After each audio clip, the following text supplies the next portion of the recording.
Hi and hello friends, welcome to my Spotless channel. இன்னைக்கு நான் சொல்ல போற டாபிக் எதை பத்தி அப்படினா பியூட்டி ப்ராடக்ட்ஸ் பத்தி தான் சொல்ல போறேன். சோ இப்போதுள்ள ஜெனரேஷன்ல நிறைய பியூட்டி ப்ராடக்ட்ஸ் இருந்தாலும் கூட நம்ம டெய்லி சில பியூட்டி ப்ராடக்ட்ஸ் நம்ம யூஸ் பண்றது மூலமா நம்ம உடம்புக்கு தீங்கு விளைவிக்கக்கூடிய ஒன்றா இருக்குது. சோ ஒரு பியூட்டி ப்ராடக்ட்ஸ் அதனால ஏற்படக்கூடிய விளைவுகளை பத்தி தான் நான் இந்த வீடியோல கிளிப் பண்ணிருக்கேன். சோ வீடியோவை ஸ்கிப் பண்ணாம கடைசி வரைக்கும் பாருங்க. இந்த வீடியோ உங்களுக்கு யூஸ்ஃபுல்லா இருக்கும். லிஸ்ட் நம்பர் 1 வந்து எக்ஸ்ஃபோலியன்ட் அப்படிங்கிற கெமிக்கல். இந்த கெமிக்கல் எதுக்காக யூஸ் பண்ணுறாங்க அப்படின்னா டீப் கிளீனிங்காக இந்த கெமிக்கல் யூஸ் பண்ணுவாங்க. வாரத்தில் ஒரு டைம் 2 டைம்னா ஓகே, பட் டெய்லி யூஸ் பண்ணுறதுனால என்னென்ன பிரச்சனைகள் சந்திக்க வேண்டி இருக்கும் அப்படின்னு கேட்டிங்கன்னா ஸ்கின் இரிட்டேட் ஆகும், ஸ்கின் பர்னிங் சென்சேஷன் அதிகமாக ஏற்படும், பிம்பிள்ஸ் ஏற்படும் அண்ட் ரெட்னஸ், இந்த மாதிரி விஷயங்களெல்லாம் ஸ்கின்ல ஏற்படக்கூடிய ஒன்றாக இருக்குது. Second one hair conditioner. Hair conditioner வாரத்தில் ஒரு டைம் 2 டைம்னா ஓகே, பட் டெய்லி யூஸ் பண்ணுறதுனால என்னென்னலாம் விளைவுகள் ஏற்படும் சொல்கிறோம். ஃபஸ்ட்டு இதோட பெனிஃபிட்ஸ் என்னென்னா ஹேர் வந்து மாய்ஸ்சரை வச்சுருக்கிறதுக்கு உதவும், முடி சிக்கல் இல்லாமல் இருக்கிறதுக்கு உதவும், சாஃப்ட்னஸ்க்காக உதவும். அதே தீங்கு விளைவுகள் என்னென்ன அப்படின்னு சொல்லி கேட்டிங்கன்னா அஃபெக்ட் ஸ்கேல்ப், அதாவது முடி உச்சந்தலையை வந்து பாதிக்கக்கூடிய ஒன்றாக இருக்குது. சீக்கிரமாக முடி வந்துட்டு ப்ரௌனிஷ் கருப்பு நிறத்துலேருந்து ப்ரௌனிஷ் கலரில் மாறிடும் and skin itching and rashes போன்றவைகள்லாம் ஏற்படக்கூடிய ஒன்றாக இருக்குது. And third one lip balm. நம்ம இயற்கையாகவே நம்ம உதடுகள் சில எண்ணெய் பசைகளை வந்துட்டு சுரக்கும். இதன் மூலிமா நம்ம உதடுகள் ஈரப்பதத்தோடு வச்சிருக்க பெரிதும் உதவும். நம்ம இந்த லிப் பாம் யூஸ் பண்ணுறதுனால அந்த எண்ணெய் பசைகளை வந்து சுரக்கிறத ஸ்டாப் பண்ணிடும். இதன் மூலிமா என்னென்ன விளைவுகள் ஏற்படும் அப்படின்னு சொல்லி கேட்டிங்கன்னா நம்ம உதடுகளானது வறட்சியின்மை ஏற்படும் ஒன்று.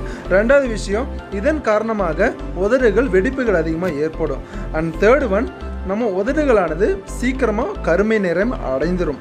அண்ட் ஃபோர்த் ஒன், நம்ம உதடுகளானது சென்சிட்டிவிட்டி, அதாவது உணர்வு தன்மை வந்து சீக்கிரமாக இழந்துடும். Fourth one lipstick. லிப்ஸ்டிக் போடாத பெண்களே இருக்க மாட்டாங்க. மோஸ்ட்லி எல்லா பொண்ணுங்களும் லிப்ஸ்டிக் போடுறது மூலிமா அவங்களோட உதடுகள் அழகாகவும் அண்டு நல்ல ஷேப்பாகவும் கொடுக்கக்கூடிய தோற்றமளிக்கக்கூடிய ஒன்றாக இருக்குது. பட் இப்போத்துள்ள ஜெனரேஷன் ஓகே, பட் முந்தைய காலகட்டத்தில் வந்துட்டு ரெட்பெரி அப்படிங்கிற நேச்சுரல் ஃப்ரூட்ஸ் மூலிமா அவங்களோட உதடுகளை வந்து அழகு பண்ணி அதை தோற்றமளிக்கக்கூடிய ஒன்றாக இருந்தது. பட் இப்போத்துள்ள ஜெனரேஷனில் இந்த லிப்ஸ்டிக்கானது ப்ரொலாங்காக அதோட பீரியட் வந்து ப்ரொலாங்காக இருக்கணுங்காக சில கெமிக்கல் ரியாக்ஷன்லாம் அதில் மிங்கிள் பண்ணுறாங்க. அதில் என்னென்ன கெமிக்கல் அப்படின்னு சொல்லி கேட்டிங்கன்னா குரோமியம் அப்படிங்கிற ஒரு மெயின் கெமிக்கலை அதில் மிங்கிள் பண்ணுறாங்க. இந்த குரோமியம்னால நமக்கு நிறைய சைடு எஃபெக்ட்ஸ் வந்து ஏற்படக்கூடிய ஒன்றாக இருக்குது. பட் இந்த லிப்ஸ்டிக்கானது ஏதோ ஒரு டைம் 2 டைம்னா பரவாயில்ல, பட் ரெகுலராக யூஸ் பண்ணால் என்னென்னலாம் சைட் எஃபெக்ட் ஏற்படும் அப்படின்னு சொல்லி கேட்டிங்கன்னா ஃபஸ்ட்டு ஒன் அப்டமல் டியூமர், அதாவது ஸ்டொமக்கில் கேன்சர் ஏற்படுகிறது ஒன்று. அண்ட் ரெண்டாவது விஷயம் இன்ஃபெர்டிலிட்டி, குழந்தையின்மை, இதெல்லாம் இந்த குரோமியம்னால ஏற்படக்கூடிய ஒன்றாக இருக்குது. கர்ப்பிணி பெண்கள் இந்த லிப்ஸ்டிக்கானது ரெகுலராக யூஸ் பண்ணுறது மூலிமா இந்த லிப்ஸ்டிக்கில் இருக்கிற இந்த குரோமியம் கெமிக்கலானது குழந்தையோட மூளைக்குள்ளேயே போயிட்டு டியூமரை கிராஸ் பண்ணக்கூடிய ஒன்றாக இருக்குது. ஸோ லிப்ஸ்டிக்கானது ஏதோ வீக்லி ஒன்ஸ் 2 டைம் நீங்கள் யூஸ் பண்ணிக்கோங்க, ரெகுலராக யூஸ் பண்ணாதீங்க, அதனால் விளைவுகள் அதிகமாக ஏற்படும். Fifth shampoo. இந்த ஷாம்புனாது பொதுவாக எல்லோரும் யூஸ் பண்ணுற ஒன்று தான். பட் இது எதுக்காக யூஸ் பண்ணுறாங்க அப்படின்னு சொல்லி கேட்டிங்கன்னா ஸ்கேல்ப் க்ளீனுக்காகவும் அண்ட் ஆயில் ரிமூவுக்காகவும் இது யூஸ் பண்ணுவாங்க. பட் இதுவே ரெகுலராக நம்ம ஷாம்பு நம்ம யூஸ் பண்ணுறது மூலிமா என்னென்ன சைட் எஃபெக்ட்ஸ் ஏற்படும் அப்படின்னு சொல்லி கேட்டிங்கன்னா ஃபஸ்ட் ஒன் ஹேர் லாஸ் ஏற்படும், and second one hair thin ஆயிரும், சீக்கிரமாக மெலிஸ் ஆயிரும், and third one eye problem ஆயிரும், and fourth one skin rashes ஆயிரும், அண்டு ஃபிஃப்த் ஒன் ஹேரோட, அதாவது முடியோட ஆயுசு நாட்கள் வந்து சீக்கிரமாக குறைய தொடங்கிடும். ஸோ இதெல்லாம் சைட் எஃபெக்ட்ஸு நம்ம ரெகுலராக யூஸ் பண்ணுறதுனால. And fifth one mascara. இந்த மஸ்காரா வந்துட்டு கண் இமைகளானது சீக்கிரமாக நல்லா டார்க்கனிங்காக தெரியறதுக்காகவும் அண்ட் கேர்லிங்காகவும் அண்ட் கலரிங்காகவும் அண்ட் திக்கனிங்காக இருக்கணுக்காக யூஸ் பண்ணுற ஒரு பெனிஃபிட்ஸாக இருக்குது. பட் இதுலேயும் சீரியஸ் சைட் எஃபெக்ட் ரெகுலராக யூஸ் பண்ணுறதுனால என்னென்ன ஏற்படும் சொல்லி கேட்டிங்கன்னா ஃபஸ்ட்டு திங் ஐலிட்ஸ், அதாவது கண் இமைகளை சுற்றிலும் வீக்கங்கள் ஏற்படும் ஒன்று. அண்ட் ரெண்டாவது விஷயம், கண் இமைகள் வந்து சீக்கிரமாக லாஸ் ஆக ஆரம்பிச்சிடும். கண் இமைகளானது முடிகள் சீக்கிரமாக கொட்ட தொடங்கிடும். அண்ட் தேர்ட் ஒன், கண்ணில் இருக்கிற அந்த கண்ணு சுரப்பி இருக்கு இல்லைங்களா, அது சீக்கிரமாக டேமேஜ் ஆக ஆரம்பிச்சிடும். And fourth one I pain, அதாவது கண்கள் வலி ஏற்படும் ஒன்று. அண்டு ஃபிஃப்த் ஒன் கண்ணில் இரிட்டேட் ஏற்படுகிற ஒன்றாக இருக்குது. அண்ட் ஃபைனலி சீக்கிரமாக கண்களோட பார்வை திறன் வந்து குறைய தொடங்கிடும். இதெல்லாம் சீரியஸ் சைட் எஃபெக்ட் ஏற்படக்கூடிய ஒன்றாக இருக்குது.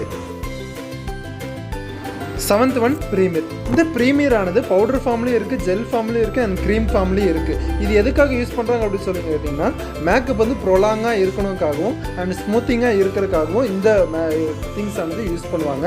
இதோட சைட் எஃபெக்ட் என்னென்ன ஏற்படும் அப்படின்னு சொல்லி கேட்டிங்கன்னா நம்ம ஸ்கின் ஆனது நார்மலாக ஓப்பனில் இருந்தால் தான் ப்ரீத்திங் வந்துட்டு அந்த ஸ்கின்னில் நடக்கும். அதாவது விட்டமின் ஏ அப்சர்வ் பண்ணுறதும் சரி, அதே மாதிரி ஏர் ப்ரீத் பண்ணுறதுலையும் சரி, நம்ம ஸ்கின்னுலேயும் அது ஒரு சின்ன துளைகள் மூலிமா ப்ரீத்திங் நடக்கும். ஸோ இந்த க்ரீம் யூஸ் பண்ணுறதுனால அது முழுமையாக தடைப்படும். ஒன்று. ரெண்டாவது விஷயம் சீக்கிரமாக சுருக்கங்கள் ஏற்படும். அண்ட் தேர்டு விஷயம் சீக்கிரமாக ஸ்கின்ல ரேஷஸ் ஏற்படும். அண்ட் ஃபோர்த்து விஷயம் ஸ்கின் வந்து சீக்கிரமாக வறட்சியின்மை ஏற்பட்டு அதோட வெடிப்புகள் சீக்கிரமாக ஸ்கின்ல தோன்ற ஆரம்பிக்கும். And 8th one sunscreen lotion. இது வந்து யூவி ரேடியேஷன்லேருந்து நம்ம ஸ்கின்னை ப்ரிவெண்ட் பண்ணுறதுக்காக யூஸ் பண்ணுற ஒன்றாக இருக்குது. நமக்கு எல்லாத்துக்கும் தெரிஞ்ச விஷயம். இது க்ரீம் ஃபார்ம்லேயும் இருக்குது, ஜெல் ஃபார்மில் அண்டு ஸ்ப்ரே ஃபார்ம்லேயும் இருக்குது. இதனால் என்னென்ன சைட் எஃபெக்ட் ஆகும்னு சொல்லி கேட்டிங்கன்னா ரெகுலராக யூஸ் பண்ணுறதுனால ஸ்கின் பிகம் சீக்கிரமாக சுருக்கங்கள் ஏற்படும். And second one skin cancer ஏற்படும். And third one skin damage சீக்கிரமாக ஏற்படும். And fourth one melanin. ஸ்கின்னில் இந்த மெலனின் குறைபாடு இருக்கு இல்லைங்களா, அது வந்து பாதிப்படைய ஆரம்பிச்சிடும். அண்ட் ஃபைனலி சன்ஸ்பாட், அதாவது வெண்மை, அதாவது கரும்புள்ளிகள் போன்ற தோற்றங்கள் வந்து ஸ்கின்னில் ஏற்படுகிற ஒன்றாக இருக்கும். வீடியோ பார்த்தமைக்கு நன்றி. மேலும் இந்த வீடியோ உங்களுக்கு பிடிச்சிருக்குன்னு நம்புறேன். மறக்காம நம்ம வீடியோக்கு லைக் அண்ட் கமெண்ட் ஷேர் பண்ணுங்கள். சப்ஸ்கிரைப் பண்ணாதவங்க நம்ம சேனல் சப்ஸ்கிரைப் பண்ணுற மூலிமா நான் போகிற ஒரு வீடியோவும் உங்களுக்கு நோட்டிஃபிகேஷன் வரும். தேங்க்ஸ் ஃபார் வாட்சிங் அஸ். Stay connected.